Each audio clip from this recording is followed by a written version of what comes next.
नमस्कार।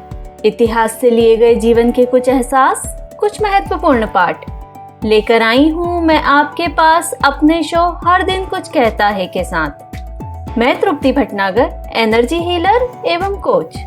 मेरा मानना है हर दिन हमसे कुछ कहता है, शायद जीवन को बेहतर बनाने का एक प्यारा सा संदेश देता है।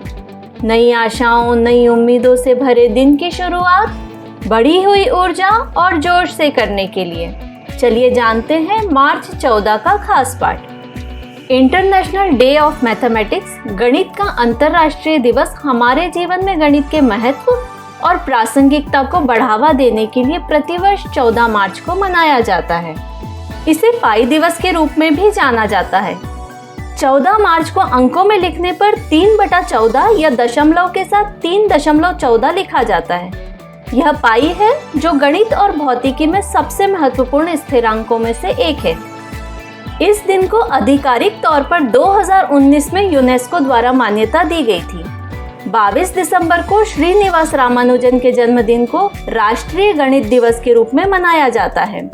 गणित के अंतर्राष्ट्रीय दिवस का लक्ष्य विज्ञान, प्रौद्योगिकी, इंजीनियरिंग और गणित STEM क्षेत्रों के साथ साथ रोजमर्रा की जिंदगी में गणित के महत्व के बारे में जागरूकता बढ़ाना है। गणित हमारे जीवन के कई पहलुओं में महत्वपूर्ण भूमिका निभाता है, जिसमें वित्त की गणना से लेकर डेटा का विश्लेषण और जटिल समस्याओं का हल करना भी शामिल है। प्रत्येक वर्ष इंटरनेशनल डे ऑफ मैथमेटिक्स की एक थीम होती है जो गणित के एक विशिष्ट क्षेत्र पर केंद्रित होती है। इंटरनेशनल डे ऑफ मैथमेटिक्स सम्मेलनों, कार्यशालाओं, प्रतियोगिताओं, प्रदर्शनियों और सार्वजनिक व्याख्यानों सहित विभिन्न आयोजनों और गतिविधियों के माध्यम से दुनिया भर में मनाया जाता है। कुल मिलाकर इंटरनेशनल डे ऑफ मैथमेटिक्स हमारे जीवन में गणित के महत्व और समाज की भलाई के लिए गणित के अध्ययन को समर्थन देने और बढ़ावा देने की आवश्यकता को याद दिलाने के रूप में कार्य करता है। और अंत में, क्या आप जानते हैं 14 मार्च 1931 को भारत की पहली बोलती फिल्म आलम आरा रिलीज हुई थी। फिल्म इतनी लोकप्रिय थी कि थिएटर के साथ साथ भीड़ को नियंत्रित करने के लिए भी पुलिस की मदद लेनी पड़ी।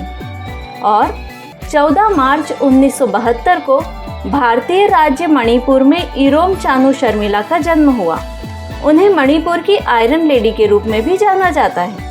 उन्होंने सशस्त्र बल अधिनियम 1958 को समाप्त करने के पक्ष में भूख हड़ताल की। यह 7 राज्यों में लागू होता है और सुरक्षा बलों को बिना वारंट के संपत्तियों की तलाशी लेने और लोगों को गिरफ्तार करने की शक्ति देता है। 2010 में उन्हें एशियाई मानवाधिकार आयोग से आजीवन उपलब्धि पुरस्कार प्राप्त हुआ।